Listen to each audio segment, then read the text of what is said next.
దేవుని పరిశుద్ధ నామానికి మహిమ కలుగును గాక. Praise the Lord. హల్లెలూయా.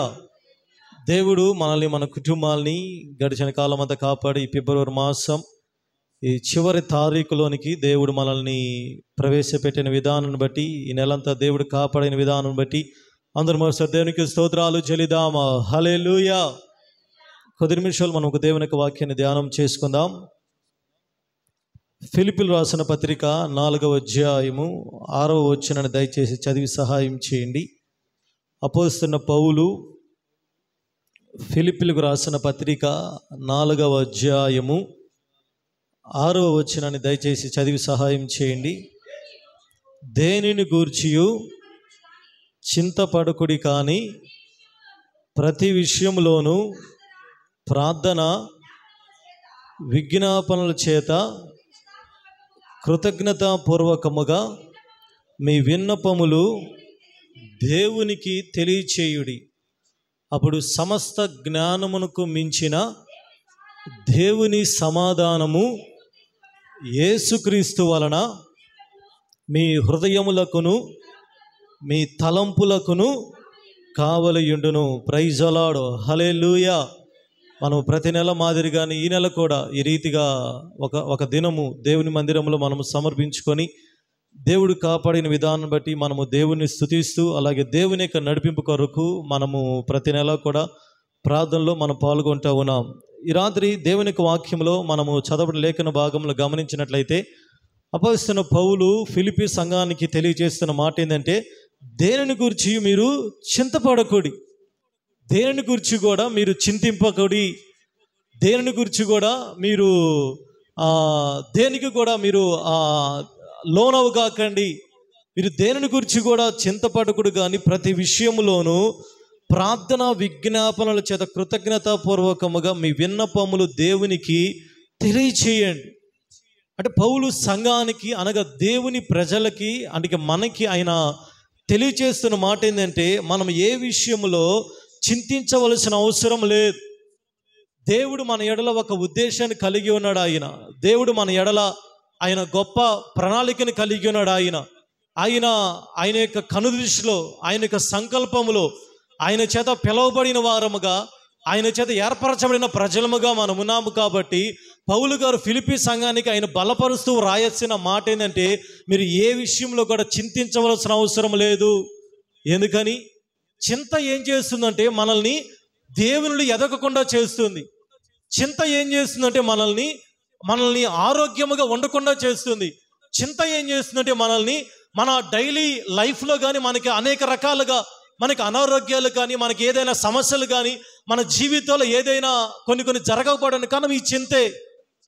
అందుకని పౌలు గారు అంటున్న మాట, మీరు చింతించవలసిన అవసరం లేదు. పేతురు రాసిన పత్రికలో పేతురు భక్తుడు అంటాడు, చదవండి 5వ అధ్యాయం 7వ వచనంలో. పేతురు రాసిన మొదటి పత్రిక 5వ అధ్యాయం 7వ వచనం. ఆయన మిమ్మును గూర్చి చింతించుచున్నాడు కనుక మీ చింత యావత్తు ఆయన మీద వేయండి. దేవుడే మన గురించి చింతిస్తున్నాడు. దేవుడు మన బిడ్డల గురించి ఆయన చింతిస్తున్నాడు. దేవుడు మన కుటుంబాల గురించి ఆయన చింతిస్తున్నాడు. ముందు మనం చింతించడం కాదండి, దేవుడే మన గురించి చింతిస్తున్నాడు. ఇప్పుడు దేవుడే మన గురించి చింతించినప్పుడు మనం ఏం చేయాలి? మీ చింత ఏమైందో, ప్రైజ్ ది లార్డ్, మీ యొక్క వరీస్, మీ యొక్క టెన్షన్, మీ యొక్క ఒత్తిడి, మీ యొక్క అది ఏదైనా సరే, మిమ్మల్ని ఏదైతే బాధిస్తుందో, మీకు ఏదైతే ఆందోళనకరంగా ఉందో, మీకు ఏదైతే ఇబ్బందిగా ఉందో, మిమ్మల్ని ఏదైతే మందిరంలో కానీ విశ్వాసం ఆత్మీయ జీవితంలో ఎదగకుండా ఏదైతే చేస్తుందో, మీకు ఏదైతే నిద్రలేచి మీకు ఒక సమస్యగా మీ జీవితాల్లో ఉందో, ఈ రాత్రి దేవుడు అంటున్నాడు, అవి మీరు ఎవరి మీద వేయాలి? మీ మీద వేసుకోవాకండి. మీ మీద వేసుకున్నంతకాలం మీరు ఎలాగుంటో తెలుసా? మనం అలాగే కృంగిపోతూ ఉంటాం, మనం అలాగే సంతోషంగా ఉండలేం, మనం నెమ్మదిగా ఉండలేం, మనం ఆరోగ్యంగా ఉండలేం, మనము హ్యాపీగా మనము ఎంజాయ్గా ఉండలేమండి. మీరు ఎప్పుడైతే మీ చింత ఏమైందో దాన్ని తీసుకుని వెళ్ళి మీ చింతలన్నీ తీర్చగలిగిన యేసయ్య మీద ఈ రాత్రి వెయ్యగలిగితే, ఆయన మీ చింతలన్నీ కూడా సఫలము చేయగలిగిన సర్వశక్తి కలిగిన దేవుడు ఆయన. చప్పలు కొడుతూ దేవుని యొక్క నామమున మహిమ పరుద్దాం. ప్రైజ్ ద లార్డ్, హల్లెలూయా. ఆయన మిమ్మల్ని గురించి చింతిస్తున్నాడు కాబట్టి మీ చింత యావత్తు ఆయన మీద వేయండి. మేము ఎందుకు చింతించకూడదు పాస్టర్ గారండి? మత్తయి సువార్తలో యేసు ప్రభువు 6వ అధ్యాయం 27వ వచనం చదవండి. మనం ఎందుకు చింతించకూడదు? మీలో ఎవడును చింతించుట వలన తన ఎత్తు మూరడెక్కువ చేసుకొనగలడు. వస్త్రములను గూర్చి మీరు చింతింపనేలా? అది ఏమంటున్నాడండి యేసు ప్రభువారు? మీలో మీరు చింతించుట వలన మీరు ఒక ఎత్తు గాని మీరు ఒక మూరెడు గాని ఏమి చేయలేరు, మీరు పెరగలేరు. మీరు చింతించటం వలన, మీరు ఆలోచన చేయటం వలన, మీరు దాని గురించి పదే పదే పదే నిద్రలేసిందకి దాని మీదే మీరు ధ్యాస పెట్టడం ద్వారా మీరు ఏమీ చేయలేరు. ఏదైనా చేయగలమా చెప్పండి? రోజంతా కూర్చొని దాని గురించి ఆలోచించారు, ఒక 10 మందికి చెప్పారు, మీ భర్త గారిని లేకపోతే మీ భార్యని కూర్చోబెట్టి చెబుతారు, రోజంతా డిస్కస్ చేశారు, ఏదైనా జరిగితే సాయంత్రానికి నో యూస్, ఏమీ జరగదు, ఏమీ జరగదు. యేసు ప్రభువు అదే చెబుతున్నాడు, మీరు చింతించటం వలన తన ఎత్తు మోరడెక్కువ చేసుకొనగలవాడు ఎవడు? చేసుకోలేమండి. మీరు చింతించడం వలన మీరు అనవసరంగా దాని గురించి మీ జీవితాలు ఏది జరగాలో, మీ జీవితంలో దేని గురించి అయితే మీరు ఎదురు చూస్తున్నారో, మీరు లేచిన దగ్గర నుంచి మిమ్మల్ని ఏ చింత అయితే మిమ్మల్ని బాధిస్తుందో, అది ఏదైనా కానీ, అది చిన్నదైనా పెద్దదైనా ఏదైనా కానీ, దాని గురించి మీరు ఆలోచన చేయటం ద్వారా మీరు మూరెడు ఎక్కువ మూరెడు తక్కువ ఏది కూడా చేయలేరు. కాబట్టి యేసయ్య అంటున్నాడు, మీ చింత యావత్తు ఈరోజు మీరు ప్రభువు మీద ఈ ఫిబ్రవరి మాసంలో ఈ నెలాఖరు 29వ తారీఖున ఆయన మీద వెయ్యగలిగితే, యేసయ్య అంటున్నాడు కదా, మీ చింతలు ఒకవేళ ఈరోజు కనపడినా ఆ చింతలన్నింటినీ కూడా దేవుడు తొలగించి ఆయన మన చింతలన్నిటిని తీర్చగలిగిన సర్వశక్తి కలిగిన దేవుడు ఆయన. హల్లెలూయా, హల్లెలూయా. ఒకరోజు యేసు ప్రభువు ఒక ఇంటికి వెళ్ళారు. మార్కు రాసిన లోకాసు వార్త 10వ అధ్యాయం 40వ వచనంలో ఇక్కడ జరిగిన సన్నివేశం మనందరికీ తెలుసు. మార్తా మరియమ్మల ఇంటికి యేసు ప్రభువు వెళ్ళారు. మరియమ్మ గారు ఏమన్నా యేసయ్య పాదాల దగ్గర కూర్చొని ఆయన మాటలు వింటా ఉంది. కానీ మార్తా, చదువున మాట, మార్తా విస్తారమైన పని పెట్టుకొనుట చేత తొందరపడి ఆయన యొద్దకు వచ్చి, ప్రభువా నేను ఒంటరిగా పని చేయుటకు నా సహోదరి నన్ను విడిచిపెట్టినందున నీకు చింత లేదా? నాకు సహాయం చేయమని. నేను అడుగుతున్నా యాక్చువల్గా ప్రశ్న, ఎవరు చింతపడుతున్నారు? చింత యేసయ్యకి ఉందంటారా, మార్తకు ఉందంటారా? మార్త ఏమని అడుగుతుంది, యేసయ్య నీకు చింత లేదా? నేను విస్తారమైన పనిలో ఉన్నాను. మరియమ్మ గారు ఏమన్నా దేవుని యొక్క వాక్యాన్ని ఆయన పాదాల దగ్గర కూర్చొని వింటా ఉంది. మార్త ఏమన్నా యేసయ్య దగ్గరికి వచ్చి విస్తారమైన పని పెట్టుకోవడం ద్వారా ఆ పనిలో ఏమవుతోంది ఇప్పుడు అంటే, కొన్ని రకాలైన పనులు మనల్ని దేనికి గురి చేస్తాయి? మళ్ళీ ఒత్తిడి గురి చేస్తున్నాయి. కొన్ని రకాలైన పని బాటలు, కొన్ని రకాలైన అది ఏదైనా కానీ, మరియమ్మ గారు ఏమన్నా సమయాన్ని ఆమె ఉపయోగించుకొని యేసయ్య పాదాల దగ్గర గడుపుతా హ్యాపీగా ఉంది. అంటే సమయాన్ని యేసయ్య పాదాల దగ్గర గడిపిన మరియమ్మ గారు ఏమన్నా సంతోషముగా ఉన్నారు. విస్తారమైన పని పెట్టుకొని ఆ పనులు ఈ పనులు మునిగి తేలి మార్తమ్మ గారు ఏమన్నా యేసయ్య చేసే నీకు చింత లేదా, నీకు బాధ లేదా, నీకు అసలు కనికరం లేదా, మరియమ్మని పంపించయ్యా. అప్పుడు యేసయ్య అంటున్నాడు, మార్తా మార్తా, ఎందుకమ్మా నువ్వు అనేకమైన పనులను గూర్చి నువ్వు విస్తారము కలిగి తొందరపడుచున్నావు, కానీ అవసరమైనది ఒకటే, మరియా ఉత్తమమైన దాన్ని ఏర్పరచుకుంది. Praise the lord. ఈరోజు మీరు ఆలోచించేయండి, మీకు ఏది ఉత్తమమైంది, మీకు ఏది ఇంపార్టెన్స్, మీరు దేనికి ఎక్కువ ప్రాధాన్యత ఇస్తున్నారు, మీరు దేని దగ్గర ఎక్కువ, దేనితో మీరు సమయాన్ని గడుపుతున్నారు? మరియమ్మ ఏమన్నా యేసయ్య పాదాల దగ్గర సమయాన్ని గడుపుతా హ్యాపీగా ఉంది. మార్త ఏమన్నా విస్తారమైన పని పెట్టుకోవడం ద్వారా తొందరపడిపోతా ఉంది, విచారము కలిగి ఉంది. ఆమె యొక్క టెన్షన్ ఒత్తిడికి లోనైపోయి ఆమె ఏమి మాట్లాడుతుందో ఆమె ఇంట్లో ఎవరున్నారో కూడా మర్చిపోయి, యేసయ్య నీకు చింత లేదా? యేసయ్య వంట చేయడానికి వచ్చాడమ్మా వాళ్ళ ఇంటికి? చెప్పండి అమ్మ, యేసయ్య గారెలు తినడానికి వెళ్ళాడా? దేవుని యొక్క మాటలు చెప్పడానికి వెళ్ళాడు. అందుకనే యేసయ్య అంటున్నాడు, మరియమ్మ ఉత్తమమైన దాన్ని ఎంచుకుంది కాబట్టి అవసరమైనది ఒక్కటే, అది ఆమె యొద్ద నుంచి తీసివేయబడదు. Praise the lord. ఈరోజు ఒకటి మీరు దేవుని పాదాల దగ్గర గడిపితే ఎంత పెద్ద సమస్య అయినా రావనివ్వండి, ఎంత పెద్ద శోధన రానివ్వండి, మీరు హ్యాపీగా ఉంటారు. మీరు దేవుని పాదాల దగ్గర గడపకుండా మీ యొక్క పనుల్లో, మీ ఉద్యోగాల్లో, మీ వ్యాపారాల్లో, మీ స్టడీస్లో మునిగి తేలుతూ ఉన్నారు అనుకోండి, మనకు లేనిపోని టెన్షన్లు వచ్చేస్తాయి, ఒత్తిడికి గురైపోతాం, దేవుని తొందర పెడతాం. ఏసయ్యా నన్ను చూడలేదా, ఏసయ్యా నీకు చింత లేదా, ఏసయ్యా నీకు జాలి లేదా, ఏసయ్యా నీకు కనికరం లేదని మనం ఎదురు ప్రశ్నిస్తూ ఉంటామండి. Praise the lord. ఇక్కడ మార్తమ్మ గారు అదే చేస్తున్నారు. ఆమె యాక్చువల్గా టెన్షన్లో ఉంది, ఆమె ఒత్తిడిలో ఉంది, ఆమె చింతిస్తూ ఉంది. అది పక్కన పెట్టేసి యేసయ్యా నీకు చింత లేదా అని అడుగుతూ ఉంది. మరొక చోట మార్కు సువార్త 4:38 ఇక్కడ చదవండి. మార్కు సువార్త 4:38 ఆమె దోనె అమరమున సరే ఆయన దోనె అమరమున ఆయన దోనె అమరమున తలగడ మీద తలవాల్చుకొని నిద్రించుచుండెను.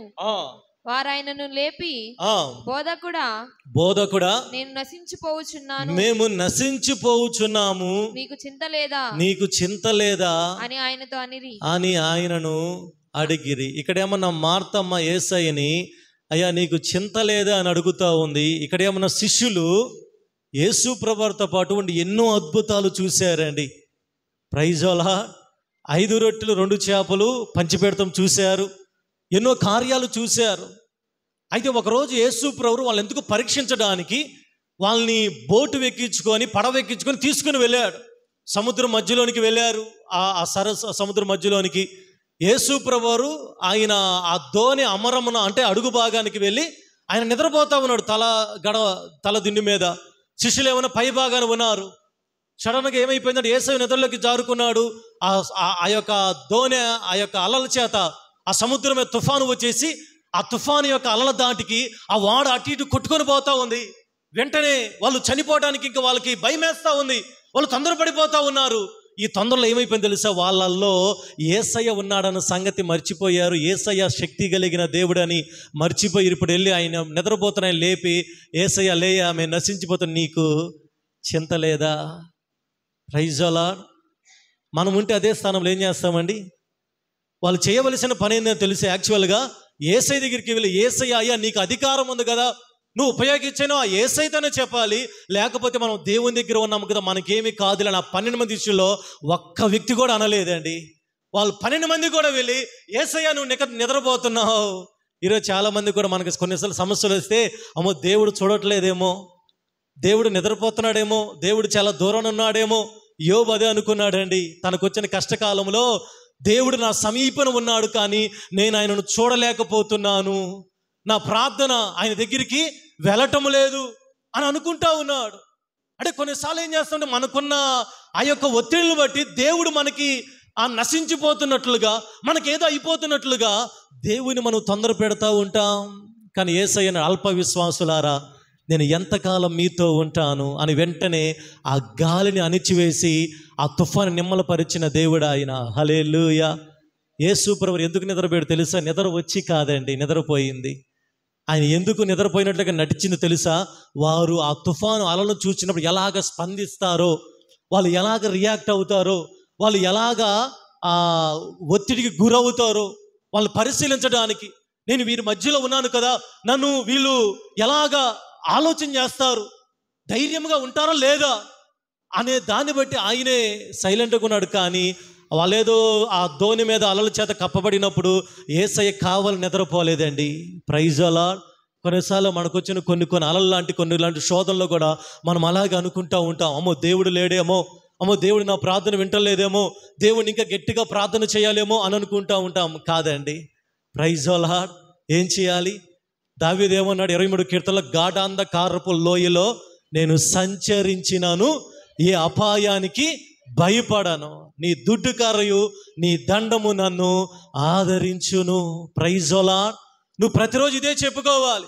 నేను ఒకవేళ సమస్యల మధ్య గుండా వెళ్ళినా, నేను వ్యాధి బాధల మధ్య గుండా వెళ్ళినా, నేను ఉపద్రవాల మధ్య గుండా వెళ్ళినా, నేను కష్టకాలంలో గుండా వెళ్ళినా, నా దేవుడు నన్ను కాపాడుటకు సమర్థుడైన దేవుడు ఆయన. ప్రైజ్ ద లార్డ్ అనే విశ్వాసం నీ దగ్గర ఉందా? షడ్రక్ మేషక్ అబేద్నెగో అదే చెప్పారండి. రాజు వచ్చి వాళ్ళ ముగ్గురిని కూడా అగ్నిగుండంలో పడేయండి అంటే వాళ్ళు వెంటనే రాజుతో చెప్పి రాజు వాళ్ళకు ఒక అవకాశం ఇచ్చాడు. ఇప్పుడైనా మీరు మొక్కితే నేను అగ్నిగుండం నుంచి తప్పిస్తాను. ప్రజలందరూ మొక్కిన వాళ్ళు ఒక పక్క ఉన్నారు, అగ్నిగుండం ఒక పక్క ఉంది. రాజు ఏమన్నా భయంకరమైన కోపంతో కనపడతా ఉన్నాడు. వీళ్ళ ముగ్గురు కూడా అక్కడ నిలబడి ఉన్నారు. కానీ వాళ్ళు ఎలాంటి నేను తీసుకున్నా తెలుసా? రాజా, నువ్వు నిలబెట్టిన ప్రతిమకి మేము మొక్క ఏం చేసుకుంటూ చేసుకో, మా దేవుడు మమ్మల్ని రక్షించుటకు సమర్థుడు. ఒకవేళ ఆయన రక్షించకపోయినా మాకు పర్వాలేదయ్యా. ఈరోజు క్రైస్తవులుగా మనం ఆ మాట చెప్పగలమా? మనం ఏమనుకుంటే చాలాసార్లు దేవుడు మమ్మల్ని రక్షిస్తేనే దేవుడే అండి, దేవుడు మాకు సమయానికి మేము అనుకున్నది ఇస్తేనే దేవుడు అండి, మేము సమయానికి అనుకున్నది చేస్తేనే దేవుడు అండి. అది నిజమైన విశ్వాసం కాదండి. ఈరోజు మన విశ్వాసం ఎలాగ ఉండాలంటే షడ్రక మేషక అబేద్నెగోలు రాజుతో చెప్పారు, ఒకవేళ దేవుడు మమ్మల్ని రక్షించకపోయినా పర్వాలా, మేము చనిపోయినా మేము దేవుని రాజ్యానికి వెళ్తాము. కాబట్టి రాజా, నీ ప్రతిమకి మేము మొక్కమయ్యా. అదే అన్నారా? కాదు రాజా, ఖచ్చితంగా మా దేవుడు కాపాడతాడు అన్నారా? చదవన్నమాట దానియేలు గ్రంథంలో ఏమన్నారు వాళ్ళు? మండుచున్న వేడిమి గల 17వ వచనం 3:10 రక్షించుటకు సమర్థుడు,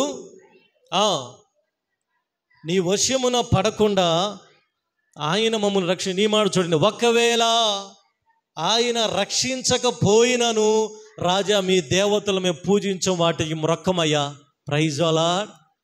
ఈరోజు మన విశ్వాసం ఎలాగ ఉందండి? మనం ఏమనుకుంటామంటే కొన్నిసార్లు మనం అనుకున్నది జరిగితేనే దేవుడు, మనం అనుకున్న సమయానికి ఇస్తేనే దేవుడు, మనం అనుకున్న సమయానికి అది జరిగితేనే దేవుడు. ఇదేదో పజిల్ కాదండి. షడ్రక మేషక అబేద్నెగో రాజుతో అలా చెప్పలా, రాజా మా దేవుడు ఖచ్చితంగా కాపాడతాడయ్యా, సమయానికి వస్తాడయ్యా. ఆ డైలాగులు చెప్పలేదండి వాళ్ళు. ఒకవేళ రాజా మా దేవుడు కాపాడకపోయినా పర్వాలేదండి, వాళ్ళంతగా దేవుని నమ్మారమ్మా. ఈరోజు నువ్వు ఎలాగ నమ్ముతున్నా దేవుడిని? గుడ్డిగా నమ్మవాకండి, గుడ్డిగా ఏదేదో ఎవరెవరో చెప్పిన వాటిని బట్టి నమ్మవాకండి. ఆ శిష్యులు వాళ్ళతో ఉన్నారా? యేసు ఎన్నో అద్భుతాలు చేసినా వాళ్ళు గుడ్డిగా నమ్మేశారు. తీరా పరిస్థితి వచ్చిన తర్వాత బోధకుడా మేము నశించిపోతున్నాం, నీకు చింత లేదా ఆయన మీద ఒత్తిడి తీసుకొని వస్తున్నారు.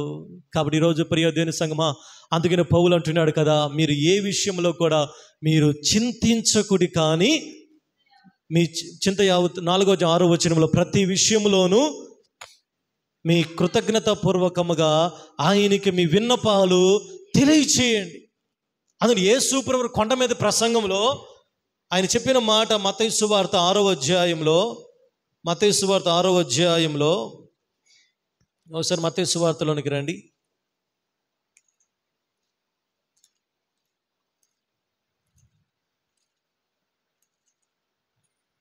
మత్తయి సువార్త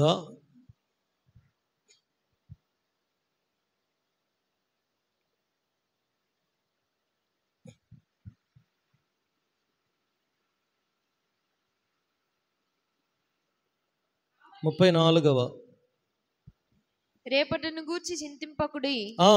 34వ వచనం మొదటిగా రేపటిని గూర్చి చింతింపకుడి, రేపటి దినము దాని సంగతులను గూర్చి చింతించును, ఏ నాటి కీడు ఆ నాటికి చాలును.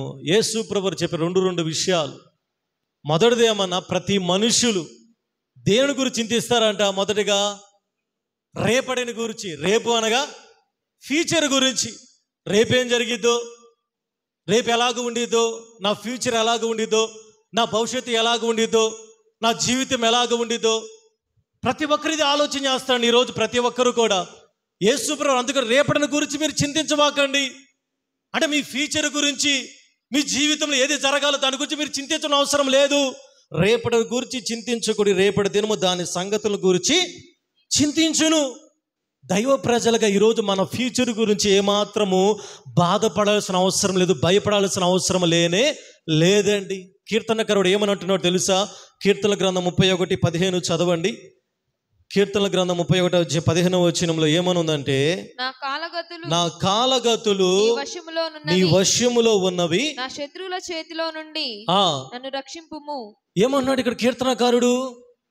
యేసు ప్రభువు రేపటి గురించి మీరు చింతించకడి, రేపు ఏం జరిగిద్దో, రేపు ఎలాగ ఉండిద్దో, నా భవిష్యత్తు ఎలాగ ఉండిద్దో, నా జీవితం ఎలాగ ఉంటుందో, వచ్చే సంవత్సరం ఎలాగ ఉండిద్దో, ఈ సంవత్సరం ఎలాగ ఉంటుందో, వచ్చే నెల ఎలాగ ఉంటుందో, లేకపోతే పై సంవత్సరం ఎలాగ ఉంటుందో, నేను పెద్ద తర్వాత ఎలాగ ఉంటుందో, లేకపోతే ఇవన్నీ కూడా చింతించబాకండి దయచేసి. ఈరోజు చాలామంది చింతించి వాళ్ళ జీవితాలు ఎన్నో రకాలుగా అనారోగ్యానికి కారకలవుతున్నారు తెలుసా? దేవుని ప్రజలుగా రేపటిని గురించి, మన భవిష్యత్తును గురించి చింతించవలసిన అవసరం లేదు. దావీదు కీర్తనకారుడు అన్నాడు, నా కాలగతులు నీ వశములో ఉన్నాయి. మరొక చోట, నేను కూర్చున్నుట, నేను నిలబడుట నీకు తెలిసే ఉన్నవి. అంటే మనకి ఏ విశ్వాసం ఉండాలి చెప్పండి? ఏ విశ్వాసం ఉండాలి మనకి? మన కాలగతులు, మన తల వెంట్రుకలు లెక్కించబడ్డాయి. ప్రసంగి గ్రంథంలో ఒక మాట ఉండిద్ది, 3వ అధ్యాయంలో 11వ వచనములో. ప్రసంగి గ్రంథం 3వ అధ్యాయం 11వ వచనము చదవండి. ప్రసంగి గ్రంథము 3వ అధ్యాయం, దేని కాలమందు అది చక్కగా ఉండునట్లు సమస్తమును ఆయన నియమించాడండి. Praise the lord. ఇక్కడ ఏమని వ్రాయబడి ఉంది, ఏమని అర్థమైంది మనకి? దేవుడు తన ప్రజల జీవితాల్లో ఏది ఎప్పుడు జరగాలో, ఏ సమయాల్లో ఏది జరగాలో, ఏ కాలంలో ఏది జరిగితే అది కరెక్ట్గా పర్ఫెక్ట్గా ఉంటుందో దేవుడు ఆల్రెడీ సిద్ధం చేశాడు. దేవుడు ఆల్రెడీ ప్రిపేర్ చేశాడు. దేవుడు ఆల్రెడీ మన జీవితాల్లో, మన భవిష్యత్తులో ఏది ఎప్పుడు జరగాలో, ఏది ఎప్పుడు నిర్ణయించాలో ఆయన కాలగతుల్లోనే. దావీదు అదే అంటున్నాడు, నా కాలగతులు నీ వశంలో ఉన్నాయ్యా, మై టైమ్స్ మీ చేతుల్లో ఉన్నాయి అని అంటున్నాడు. ప్రియ దేవుని సంగమా, ఈరోజు నువ్వు కూడా దేవుని దగ్గర అదే చెప్పాలి, అయ్యా నా కాలగతులు నీ వశంలో ఉన్నాయి కాబట్టి నా జీవితంలో సమస్తమును జరిగించు దేవుడివి మీరే ప్రభువా అని మనం ఎల్లప్పుడూ దేవునికి మనం ప్రార్థన చేయాలి తప్ప, దేవా నాకు నిద్రలేసింది, దేవా నాకు అది కావాలి, ఇది కావాలయ్యా, అయ్యో రేపు ఏమైపోయిద్దో, అయ్యో నా భవిష్యత్తు ఏమైపోయిద్దో, ఈ చింత అసలు ఎక్కడి నుంచో తెలుసా? దేవుని దగ్గర నుంచి కాదండి. దుష్టుడు వాడే ఆయుధం ఈ చింత. ఫ్రస్ట్రేషన్కి లోన్ చేస్తాడు. గొప్ప దైవజనుడు ఏలియా అని ఒకరోజు చింతకి, ఫ్రస్ట్రేషన్కి లోనైపోయాడు. మరణాపేక్ష గలవాడై, యేసయ్య నన్ను ఇంకా, దేవా నన్ను ఇంకా తీసుకో అని దేవుని దగ్గర ప్రార్థన చేశాడు. ఎక్కడి నుంచి వచ్చింది ఈ చింత? ఒక వ్యక్తులకి ఎక్కడి తెలుసా అండి? భవిష్యత్తుని గురించి ఏమి జరిగిద్దో. ఈరోజు చాలామంది అందుకనే భవిష్యత్తులో చాలా అన్యులు కూడా, అమ్మ రేపటి ఏం జరుగుద్దో, ఇప్పుడు చాలామంది అయ్యా కనుక్కో ఏమి జరిగిద్దో. ఏమి జరిగింది? దేవుడు మన నుదుటి మీద ఏది రాసి ఉంచితే అదే జరిగిద్ది అండి. Praise the lord. అందుకని పాట కూడా, ఎన్ని తలచినా, పాడిన ఒకసారి పాడని, ఎన్ని తలచినా ఏది అడిగినా జరిగేది నీ చిత్తమే ప్రభువా, జరిగేది నీ చిత్తమే. నీ వాక్కుకై వేచియుంటిని, నా ప్రార్థన ఆలకించుమా ప్రభువా, ఆలకించుమా. ఎన్ని తలచినా ఏది అడిగినా నీ చిత్తమే ప్రభువా, జరిగేది నీ చిత్తమే. Praise the Lord. హల్లెలూయా. కాబట్టి యేసు ప్రభువు చెబుతున్న మాట, మొదటిగా రేపటిని గురించి, మీ భవిష్యత్తును గురించి, మీ ఫ్యూచర్ గురించి, మీ బిడ్డల భవిష్యత్తుకి మీరు ఎట్టి విషయాల్లో మీరు చింతించవలసిన అవసరం లేదు. Praise the lord. మీరు ఒకవేళ చింతిస్తున్నారంటే మీరు దేవుని చేతిలో లేరు. దేవుని చేతుల్లో ఉన్న వ్యక్తులు ఏం చేస్తారో తెలుసా? దేవుడు చేసే వరకు ఎదురు చూస్తారు. దేవుని చేతిలో ఉన్న వ్యక్తులు, అది ఆలస్యమైన, అది అడ్డుబండైనా, అది కీడైనా, అది నష్టమైన, దేవుడు చేసే వరకు ఎదురు చూడగలిగిన వ్యక్తే నిజమైన దేవుని బిడ్డలు తప్ప ప్రతిరోజు కూడా ఏమైపోయిద్దో దాని బదులు మనం ప్రార్థించడం కూడా అనవసరం అండి. దావీదు వలె రేపటి నుంచి తెలుసా, దేవా నా కాలగతులు నీ వశములో ఉన్నాయి నాయన, నేను ఇంతవరకు చింతించి ప్రభువా, నేను ఎంత నా జీవితంలో అనారోగ్యానికి గురవుతా ఉన్నాను, ఎంతో ఒత్తిడికి గురవుతున్నాను ప్రభువా, నేను చింతించి ప్రభువా ఎంతో మానసిక ఆందోళనకు గురవుతా ఉన్నాను. కాదు నాయన, ఈరోజు నేను ఒక తీర్మానం తీసుకుంటున్నాను, నా ఫ్యూచర్ గురించి నేను చింతించడం అవసరం లేదండి. Praise the lord. పేతురు భక్తుడు ఏమని తెలియజేస్తున్నాడు తెలుసా? మొదటి పేతురు రాసిన పత్రిక 5వ అధ్యాయం 6వ వచనం. మనం ఏం చేయాలి పాస్టర్ గారండి? దేవుడు చేసే వరకు చింతించకుండా, దేవుడు తగిన సమయమందు మిమ్మల్ని హెచ్చించున్నట్లు ఆయన బలిష్టమైన చేతుల కింద దీన మనస్కులై ఉండుడి. Praise the lord. పాస్టర్ మేమేం చేయాలి చింతించకుండా? దేవుడు మిమ్మల్ని హెచ్చించే సమయం ఒక రోజు ఉందండి. దేవుడు మీ చింతలన్నీ కూడా తీర్చే రోజు ఒక రోజు ఉంది. దేవుడు మీ చింతలన్నిటిని తొలగించగల రోజు ఒక రోజు ఉంది. దేవుడు మీరు ఏదైతే దేవుని దగ్గర చింతిస్తూ ప్రార్థిస్తున్నారో, ఏదైతే కన్నీరు కార్చి ప్రార్థిస్తున్నారో, ఏదైతే దేవుని దగ్గర మొర పెడుతున్నారో ఆ ప్రార్థనలన్నీ సఫలము చేసే రోజు ఒక రోజు ఉందంటారా లేదంటారా? ఉందండి.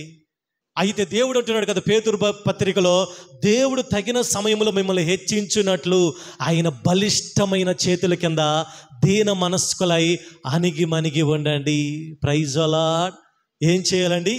దేవుడు మిమ్మల్ని హెచ్చించే వరకు, దేవుడు మిమ్మల్ని ఆశీర్వదించే వరకు, దేవుడు మిమ్మల్ని బలపరిచే వరకు, దేవుడు మీ జీవితంలో మీరు ఏదైతే కోరుకుంటున్నారో, ఏదైతే కన్నీరు విడిచి ప్రార్థిస్తున్నారో అది మీ ఎదుటికి తెచ్చే వరకు ఆయన బలిష్టమైన చేతులకి ఎలాగుండాలంట? అణిగి మణిగి దీన మనస్కులై ఉంటే ఖచ్చితంగా తగిన సమయంలో అది జరిగి తీరుతుంది. Praise the lord. రెండవదిగా మత్తయి సువార్త 6:33 ఇక్కడ ఏమని చెబుతున్నాడు యేసయ్య? చదవండి. కాబట్టి మీరు ఆయన రాజ్యమును నీతిని మొదట వెతకండి, అప్పుడు అవన్నీ మీకు అనుగ్రహించబడును. Praise the lord. మొదటిది ఏం చేయాలండి? మన జీవితాల్లో దేవుడు చేయవలసిన సమయాలు మనం మొదటిగా ఆయన హెచ్చించే వరకు ఆయన బలిష్టమైన చేతుల కింద అణిగి మణిగి ఉండవలసిందే. తొందరపడకూడదండి. తొందరపడి లేనిపోయిన వాటికి మనము తొందరగా ముందుకు వెళ్ళిపోయి మనం ఏదైతే చేసుకునే వరకు, దేవుడు మనల్ని హెచ్చించే వరకు, దేవుడు చెప్పిన కాలములోనికి వచ్చే వరకు మనం ఎదురు చూడవలసిందే తప్ప మనం లేనిపోయిన ప్రశ్నలకు గురయ్యే వారిగా ఉండకూడదు. యోసేపు ఎదురు చూశాడో, 17 సంవత్సరాలు ఎదురు చూశాడు. దేవుడు తన జీవితంలో ఏదైతే కలిగాడో ఆ కలిగిన నెరవేర్చబడే వరకు దేవుని పాదముల దగ్గర బలిష్టమైన చేతుల కింద కలిగి జీవించాడు. ఆ సమయం రానే వచ్చింది. ఎవ్వరూ కూడా యోసేపుని ఆ స్థానంలో కూర్చోకుండా ఎవ్వరు ఆపలేకపోయారండి. Praise the lord. ఈరోజు దేవుడు మిమ్మల్ని హెచ్చించే సమయం వస్తే ఎవడు కూడా మనల్ని ఆపలేడండి. కానీ మనం ఏం చేయాలి? దేవుని మందిరాన్ని విడిచిపెట్టకూడదు, దేవుని సన్నిధానాన్ని విడిచిపెట్టకూడదు, ప్రార్థన మానకూడదు. దేవుని మందిరంలో, దేవుని సన్నిధానంలో వాక్యము చదివే ఆ యొక్క అలవాటును మానకూడదు. ఎల్లప్పుడూ కూడా ఆయనకి కృపగల రెక్కల చోట మనం భద్రతలో ఉంటే ఒక రోజు ఆ సమయం వచ్చినప్పుడు దేవుడు మనల్ని బయటికి తీసి అనేకులు ఎదుట మనల్ని తలగా నిలబెట్టగలిగిన సర్వశక్తి కలిగిన దేవుడు ఆయన. హల్లెలూయా. రెండవదిగా ఆయన రాజ్యమును, ఆయన నీతిని మొదట వెతకండి అమ్మా. మొదట మీరేం చేయాలి? ఆయన రాజ్యాన్ని వెతకండి, ఆయన నీతిని వెతకండి. దేవుడు ఎక్కడ ఉంటాడు? దేవుని గురించి తెలుసుకోండి. దేవుడి గురించి ఈరోజు మనం తెలుసుకుని చాలదండి.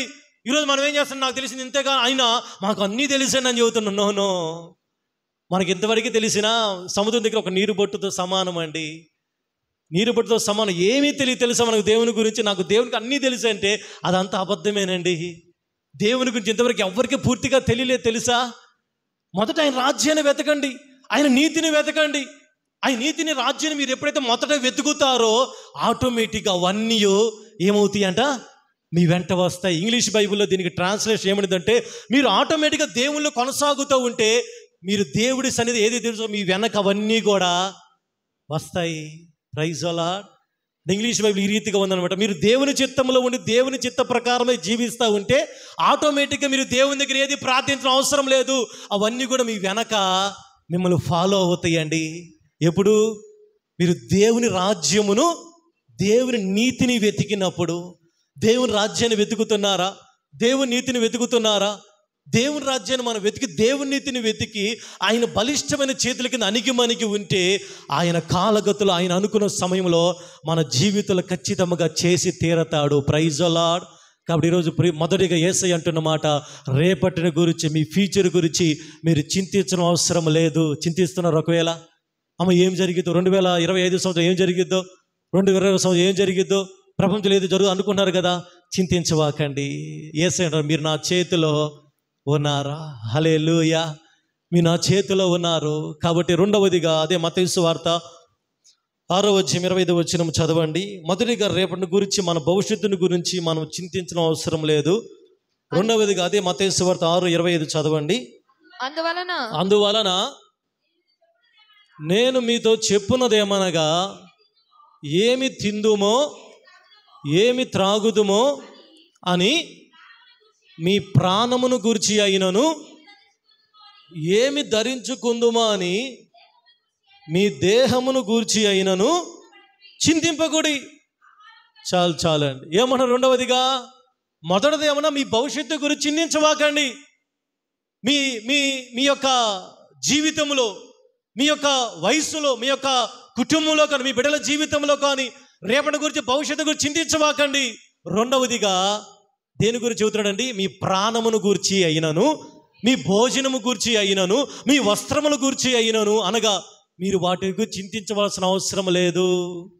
Praise the lord. చాలామంది నిద్రలేసి దగ్గర, అమ్మ ఈరోజు ఏమి తినాలి, ఈరోజు ఏం కూర చేసుకోవాలి, అమ్మో రేపటికి ఉండిద్దో ఉండదో, అమ్మ ఎల్లుండికి ఉండిద్దో ఉండదో, బ్యాంకులో దాచిపెట్టి అమ్మో వచ్చే సంవత్సరం ఉండిద్దో లేదో, లేకపోతే నా పిల్లల పెళ్ళికి ఉండిద్దో లేదో. Praise the lord. మన సొంత ద్వారానే మనం ఇలాగున్నామంట. ఈరోజు చెప్పండి, ఇంత ఆరోగ్యముగా మనం దాచిపెట్టిన డబ్బుల ద్వారానే మనం ఇలాగున్నామా? చెప్పండి అమ్మా. మనం సంపాదించిన దానితోనే మనం ఇలాగున్నామంటారా? సామెతల గ్రంథకర్త ఏమంటున్నాడు? యెహోవా ఏమన్నాడు? 10వ అధ్యాయం 22వ వచనం చదవండి. సామెతల గ్రంథము 10వ అధ్యాయం 22వ వచనములో, యెహోవా ఆశీర్వాదము ఐశ్వర్యం ఇచ్చును. జాగ్రత్తగా నరుల కష్టము చేత ఆశీర్వాదం ఎక్కువ కాదు. Praise the lord. అంటే మొదటిగా మన కష్టాన్ని బట్టి కాదండి ఎక్కువ అయ్యేది. మీ ఆస్తులు కానీ, మీ బ్యాంక్ బ్యాలెన్స్ కానీ, మీ వస్త్రాలు కానీ అవి ఎక్కువ అవుతున్నాయి అంటే మీ కష్టము కాదండి. అసలు మీరు బీరువా దగ్గరికి వెళ్ళండి, ఇంటికంతా ఆడవాళ్ళందరూ కూడా ఎన్ని చీరలు ఉంటాయి, ఏమనుకుంటాం? అమ్మో ఈ సంవత్సరంతో పనికి పోయి కొనుక్కున్నాను, లేకపోతే ఉద్యోగం కాదు నాది అనుకోకూడదు. అమ్మో దేవుడు నన్ను దీవించాడు కాబట్టే నా బీరువా నిండా చీరలు. ఇప్పుడు అనుకున్నారా? అనుకోం కదా. మనం ఏమనుకుంటాం? అమ్మ నేను చాలా దాచిపెట్టుకుని కొనుక్కున్నా. కాదండి. యెహోవా ఆశీర్వాదం ఐశ్వర్యం ఇచ్చును. తర్వాత మాడుతున్న నరుల కష్టము చేత అది ఎక్కువ కాదండి. అంటే మీరు ఎంత కష్టపడినా, మీరు ఏ ఉద్యోగం చేసినా, మీరు ఎక్కడికి వెళ్ళినా దాన్ని దీవించాలి అంటే ఆ దీవెనలో ఏముండాలి? దేవుని ఆశీర్వాదం ఉండాలి. Praise the lord. యోబు దేవునితో అపవాది అదే చెబుతున్నాడు, అయ్యా నువ్వు యోబు ఇంటి వారిని ఇంటి చుట్టూ కంచి వేసి నువ్వు దీవిస్తున్నావు కాబట్టి యోబు ధనవంతుడు అయ్యాడయ్యా. లేకపోతే యోబుకి అంత శక్తి ఆడిని చూచితే సాతానికి తెలుసండి, కానీ మనకు తెలియట్లేదు. ఈరోజు ఈ మట్టి పుల్లకు తెలియట్లా, సాతానికి తెలిసింది. దేవునితో చెబుతున్నాడు, అయ్యా నువ్వు యోబును దీవించావు, యోబు చుట్టూ కంచె ఉంచావు, యోబును దీవించావు కాబట్టి అతడు బహు ధనవంతుడిగా మార్చబడ్డాడయ్యా. కాబట్టి ఈరోజు మన దేవుడు ఎవరండి? ధనవంతుడా దరిద్రుడా? మన దేవుడు మనల్ని ఆశీర్వదించడానికి వచ్చాడా? మనం దరిద్రులుగా ఉంచడానికి వచ్చాడా? దరిద్రులుగా ఉంచడానికి వచ్చాడా? మనల్ని చెప్పండి కూడు లేకుండా చేయడానికి వచ్చాడా? చెప్పండమ్మా, చెప్పండమ్మా. ఆయన మన నిమిత్తము ధనవంతులుగా చేయటానికి, దారిద్ర్యత అనుభవించడానికి దరిద్రుడికి ఈ లోకానికి వచ్చాడా? Praise the lord. ఆ కింద మత్తయి సువార్తలో ఉండిద్ది కదా, ఆకాశ పక్షులను చూడండమ్మా. వాటిని గురించి మనం ఏముంటాం? అవి ఇప్పుడు చూసారా మీరు? మనకంటే ముందుగా నిద్రలేగుస్తాయి. ఆకాశ పక్షులను చూడండి, అవి విత్తవు, కోయవు, కొట్టలో కూర్చుకొనవు, ఆయనను మీ పరలోకపు తండ్రి వాటిని పోషించుచున్నాడు. మీరు నమ్ముతారా? ఎవరైనా ఆకాశ పక్షులను ఎవరు పోషిస్తున్నారు? ఇన్ని కోట్ల కొలది పక్షులు ఉన్నాయి కదా, వాడికి కావలసిన ధాన్యం, ఆ ధాన్యం కానీ వాటర్ కానీ ఎవరు సప్లై చేస్తున్నారు? ఎంత ధనము ఎవరు ఫీడ్ ఎవరు వాటి ఏమంటారు, ఆ పంటలు ఎవరు వేస్తున్నారు? దేవుడు వాటిని పోషిస్తున్నాడు. Praise the lord. ప్రపంచంలో పక్షులన్నిటికీ కావలసిన ధనమంతా కూడా దేవుడు ఆకాశ పక్షుల్ని పోషిస్తే, కింద అంటున్నాడు కదా, మీ పరలోకపు తండ్రి వాటిని పోషిస్తున్నాడు, మీరు వాటికంటే బహుశ్రేష్ఠులు కారా? Praise the lord. చెప్పండి అమ్మా, మనం చెప్పుకోండి, నేను పక్షి కంటే, పిట్ట కంటే నేను చాలా శ్రేష్టమైన వ్యక్తిని, నేను జంతువుల కంటే నేను చాలా శ్రేష్టమైన వ్యక్తిని, దేవుడు నన్ను ఒక ప్రత్యేకమైన వ్యక్తిగా దేవుడు నన్ను సృజించాడు అని నువ్వు ఎప్పుడైతే అనుకుంటావో, నీ జీవితం, నీ వస్త్రముల గురించి, నీ ఆహారము గురించి, నీ ఇంటి గురించి నువ్వు చింతించిన అవసరం లేదు. చింతిస్తున్నావా? అమ్మో నా ఇంటి గురించి, ఆహారం, అమ్మో బియ్యం అయిపోతున్నాయేమో, అయ్యో నా కుటుంబంలో నూనె అయిపోతుందేమో, నా జీవితం అంతా నేను అడుక్కోవాల్సి వస్తుందేమో అని అనుకుంటున్నావా? అది దుష్టుని దగ్గర నుంచి వస్తుంది. దావీదు అంటున్నాడు తెలుసు ఒక మాట, కీర్తన గ్రంథంలో 37వ అధ్యాయం 25వ వచనం చదవండి. దావీదు తన జీవితంలో పలికిన మాట, కీర్తన 37:25లో, నేను చిన్నవాడనై, జాగ్రత్తగా వినండమ్మా, నేను చిన్నవాడినై ఉంటిని, ఇప్పుడు ముసలివాడినై ఉన్నాను, అయినను నీతిమంతుడు విడవబడుట గాని వారి సంతానము భిక్షమెత్తుట కాని నేను చూచి ఉండలేదు. చప్పలు కూడా దేవుని నామాన్ని మహిమపరుద్దాం. దావీదు అనుభవపూర్వకంగా పలికిన మాట, నేను చిన్నవాడినై ఉన్నాను, ఇప్పుడు ముసలివాడినయ్యాను. నా యొక్క జీవితంలో నేను ఎన్నడూ కూడా నీతిమంతుడు విడవబడుట వారి సంతానం భిక్షమెత్తుట నేను చూసి ఉండలేదు. Praise the lord. అలాంటప్పుడు దేవుడు మళ్ళీ అలాగెందుకు చేస్తాడండి? చేయడం. Praise the lord. టెన్షన్ పడవాకండి. మీ కుటుంబాల గురించి, మీ జీవితంలో జరుగుతున్న వాటి గురించి, ఏమి తిందామా, ఏమి త్రాగుదామా, ఏమి ధరించుకుందామా అని వాటి గురించి మీరు చింతించవాకండి. అన్యులు వీటి గురించి చింతిస్తారు, అన్యులు వీటి గురించి ఆలోచన చేస్తారు. నువ్వు నిజంగా దేవుని బిడ్డవైతే, నువ్వు దేవుని మీద ఆధారపడితే, దేవుడు సమస్తం కూడా ఏ కాలంలో ఏది జరగాలో, ఏది ఎప్పుడు మీకు ఇవ్వాలో, ఏది ఎప్పుడు ఎలాగ మిమ్మల్ని పోషించాలో ఆయన సర్వశక్తి కలిగిన దేవుడు ఆయన. హల్లెలూయా. కాబట్టి ఈరోజు ఏం చేయాలంటే, రెండవదిగా మీ ప్రాణమును గూర్చి అయినను, మీ యొక్క ఆహారమును గూర్చి అయినను, మేము ఎలాగో పోషించబడతాం దాని గురించి చింతించవాకండి. మీరు చింతించడం ద్వారా మీరు ఏది కూడా పొందుకోలేరు. దేవా, నువ్వు దానికి బదులు మనం ఏం ప్రేయర్ చేయాలో తెలుసా? దావీదు అంటున్నాడు కీర్తనల గ్రంథంలోనే 128వ కీర్తన 2వ వచనం చదవండి. ఏమని ఇక్కడ ప్రార్థన చేస్తున్నాడు దావీదు? నిశ్చయముగా నీవు నీ చేతుల కష్టార్జితమును అనుభవించేదవు. నిశ్చయముగా నీ చేతుల కష్టార్జితమును అనుభవించేదవు. నీవు ధన్యుడవు. నీకు మేలు కలుగును. అలాగే 90:17 చదవండి. 90వ అధ్యాయం 17వ వచనం. మా దేవుడైన యెహోవా ప్రసన్నత మా మీద నుండును గాక. మా చేతి పని మాకు స్థిరపరచుము. Praise the Lord. హల్లెలూయా. ఏమని ప్రార్థన చేస్తున్నాడు దావీదు ఇక్కడ? అయ్యా, మా చేతి పని స్థిరపరచయ్యా, మమ్మల్ని దీవించయ్యా, మమ్మల్ని బలపరచు నాయన, మమ్మల్ని ఆశీర్వదించు ప్రభువా అని దావీదు దేవుని దగ్గర ప్రార్థన చేస్తా ఉన్నాడు. ఈరోజు నువ్వు కూడా దేవుని దగ్గర ఏమని ప్రార్థన తెలుసా? అంటే చింతించద్దు అంటే ఇంట్లో కూర్చొని ఆంతున్నా దేవా నాకు పంపించా అంటాం, దాని గురించి కాదండి. దేవుని దగ్గర మనం అడగాల. దేవా, దేవుడు దీవించయ్యా, మమ్మల్ని ఎలాగ దీవిస్తావు? దేవుడు మనకు బోధిస్తాడు, దేవుడు మనకు ఆలోచన చెబుతాడు. ఏది చేస్తే మనకు దీవెనకరమో, ఏది చేస్తే మనకు మేలుకరమో, ఏది చేస్తే అది మనకి ఆరోగ్యకరమో దేవుడు మనకు ఆలోచన చెప్పి ఆలోచన చేత దేవుడు మనం నడిపించే దేవుడు ఆయన. హల్లెలూయా. అదే దావీదు, అయ్యా మా చేతి పని దీవించయ్యా, మా చేతులను ఆశీర్వదించిన ఆయన, మా చేతి పని స్థిరపరచున ఆయన, మా చేతి పనులు బట్టి మమ్మల్ని బ్లెస్ చేయన ఆయన అని దేవుని దగ్గర కీర్తనకారుడు ప్రార్థన చేస్తున్నాడు. ఈరోజు మీరు ఎప్పుడైనా హృదయపూర్వకంగా ప్రార్థన చేశారా? అయ్యా మమ్మల్ని దీవించయ్యా, మా చేతి పనులు దీవించిన ఆయన, మా చేతుల కష్టాజీతాన్ని ఆశీర్వదించయ్యా, మా చేతుల కష్టాజీతం ఏడనాయన ఆ చిల్లి సంచిలో వేసిన ఒలే వండుకూడదు నాయన. చిల్లి సంచిలో వేయటం అంటే ఈరోజు చాలామంది సంపాదిస్తున్నారు కానీ డబ్బులను ఏమైపోతా ఉన్నాయంట, చిల్లి సంచిలో వేసిన రూపం మొత్తం కూడా కనపడటం లేదు. దేవుని ప్రజలకు మీరు దేవుని దగ్గర ప్రార్థన చేస్తే ఆ ఎక్కడైతే చిల్లి పడిందో దేవుడు వాటి క్లోజ్ చేసి దీవెనకరమైన కుటుంబాలుగా దేవుడు మారుస్తాడు ఆయన. హల్లెలూయా. కాబట్టి మొదటిగా దేని గురించి మనం చింతించకూడదు? మీ ఫ్యూచర్ గురించి. ఎందుకని? మీ కాలగతులు, మన కాలగతులు ఎవరి వశంలో ఉన్నాయి? దేవుని వశంలో ఉన్నాయి. కాబట్టి మన భవిష్యత్తును గురించి ఏమాత్రం ఆలోచన చేయాల్సిన అవసరం లేదు. ప్రతిరోజు కూడా దేవుడు మనకి సమయంలో ఆయన సన్నిధానంలో ప్రార్థనలో గడిపితే హల్లెలూయా మనం అనుకున్న దానికంటే అత్యధికముగా చేయగలిగిన దేవుడు. రెండవదిగా మీ ఆహారంను గురించి అయినను, మీ వస్త్రమును గురించి అయినను, మీ ప్రాణమును గురించి అయినను చింతించవాకండి. అలాగనుకున్నప్పుడు అలా పక్షుల వైపు చూడండి. పక్షులు నిజంగా దేవుడు పోషించగలిగితే మిమ్మల్ని, మీ కుటుంబాన్ని కూడా దేవుడు పోషించగలిగిన దేవుడు ఆయన. చివరిగా ఇర్మియా గ్రంథంలో ఒక మాట చదువుకుని మనం ప్రార్థన చేసుకుందాం. ఇర్మియా గ్రంథం 17వ అధ్యాయము, ఇర్మియా గ్రంథం 17వ అధ్యాయము 7వ వచనం చదవండి. 7-8 వచనాలు. యెహోవాను నమ్ముకొనువాడు ధన్యుడు, యెహోవా వానికి ఆశ్రయముగా ఉండును. వాడు జలముల యొద్ద నాటబడిన చెట్టు వలె ఉండును.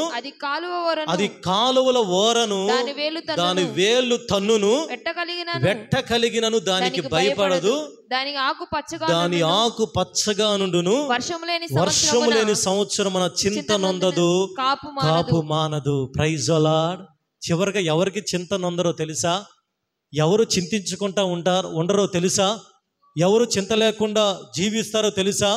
ఎవరు ఫ్రస్ట్రేషన్ కానీ, ఒత్తిడి కానీ, అది మానసిక ఆందోళన కానీ, భవిష్యత్తుని గురించి కానీ, అది ఫుడ్ గురించి కానీ, బెడ్ గురించి కానీ, వస్త్రాల గురించి కానీ, అది గృహాల గురించి కానీ ఎవరు చింతించుకుంటా ఉంటారో తెలుసా? ఎవరు ధైర్యంగా ఉంటారో తెలుసా? ఎవరు నీతిమంతుల సింహములు ధైర్యంగా ఉంటారని ఎవరు ఆనందంగా ఉంటారో తెలుసా? అక్కడ చెప్పబడిన మాట 17వ వచనములో, యెహోవాను నమ్ముకొనువాడు, ఆయన ఆశ్రయించిన నరుడు ధన్యుడు. Praise the lord. దేవుని నమ్ముకమ్మా, దేవుని ఆశ్రయించు. నీ కష్టకాలంలో దేవుని దగ్గర మొరపెట్టు. నీ కష్టకాలం దేవుని చూడిస్తే దేవుడు ఏ దిక్కు నుంచి అయినా నీకు, చెప్పండమ్మా, ఏ దిక్కు నుంచి అయినా దేవుడు నీకు సహాయాన్ని పంపిస్తాడో పంపించాడా? అన్ని దిక్కులు మొయ్యబడ్డాయి పాస్టర్ గారండి. అన్ని దిక్కులు మొయ్యబడితే దేవుడే ఒక దిక్కును నీ పక్షముగా తెరవజేయగల సర్వశక్తి కలిగిన దేవుడు ఆయన. షామ్రోను పట్టణంలో కరువు వచ్చేసింది. ప్రవక్త దేవుని మీద ఆధారపడ్డాడు. కరువు వచ్చేసింది. ప్రవక్తలకి దేవుడు ఆశ్రయం కదా. దేవుడు చెప్పాడు, ఏలియా నువ్వు వెళ్ళి కెరీతు వాగు దగ్గర ఉండయ్యా. ఆ కెరీతు వాగు దగ్గరికి వాగుగల నీళ్ళన్నీ కూడా తాగుతూ ఉన్నాడు. ఆ నీళ్ళు కూడా ఎండిపోతూ ఉన్నాయి, ఆకలేస్తూ ఉంది. దేవుడు ఏమన్నా వాగు దగ్గరికి వెళ్ళమన్నాడు. ఏం చేసి తెలుసా? కాకులు, తెలుసు కది, కాకుల ద్వారా దేవుడు ప్రవక్తని పోషించాడండి. కొన్ని రోజులు ఉదయము సాయంత్రం ఎవరు తీసుకుని వచ్చారు? మనుషుల చేత. ఎందుకో తెలుసా? మనుషులు ఆల్రెడీ కరువు కాటకాలో ఉన్నారు. ఆ షామ్రోను పట్టణం అంతా కరువుతో నశించిపోతూ ఉంది. అటువంటి పరిస్థితుల్లో మరి ఎక్కడి నుంచి ఆ కాకులు తన నోట్లో, కాకు నోట్లో ఏమేంటి అంట? రొట్టె ప్లస్ మాంసం. Praise the lord. రొట్టె ప్లస్ మాంసం ఎలాగ పోషించినాయో చూడండి. కొన్ని రోజులు ఆ రొట్టె మాంసం తిని ఆ వాగులో నీళ్లు తాగి దేవుడు తన ప్రవక్తను పోషించాడండి. హల్లెలూయా. దేవుడు మనల్ని పోషించలేడా? చెప్పండి అమ్మా. దేవుడు నిజంగా ఏలియా ప్రవక్తను పోషిస్తే మనల్ని కూడా పోషించగలిగిన దేవుడు ఆయన. హల్లెలూయా. అందరూ తల వంచి ప్రార్థన చేసుకుందాం ఈ రాత్రి. అందుకని పౌలు అంటున్నాడు, దేనిని గురించి మీరు చింతింపకుడి, కానీ మీ విన్నపాలు, మీ ప్రార్థనలు కృతజ్ఞత పూర్వకముగా మీ విన్నపాలు ఆయనకి తెలియచేయండి. ఈరోజు ఒకవేళ మీ ఫ్యూచర్ గురించి చింతిస్తున్నారేమో, మీ భవిష్యత్తుని గురించి ఆలస్యం అవుతా ఉందని, జరగటం లేదని, వెనక్కి వెళ్ళిపోతుందని, మిస్ అవుతుందని చింతిస్తున్నారేమో. దేవుడు ఈరోజు మీతో మాట్లాడుతున్నాడు. ప్రియ దేవుని సంగమా, రేపటి గురించి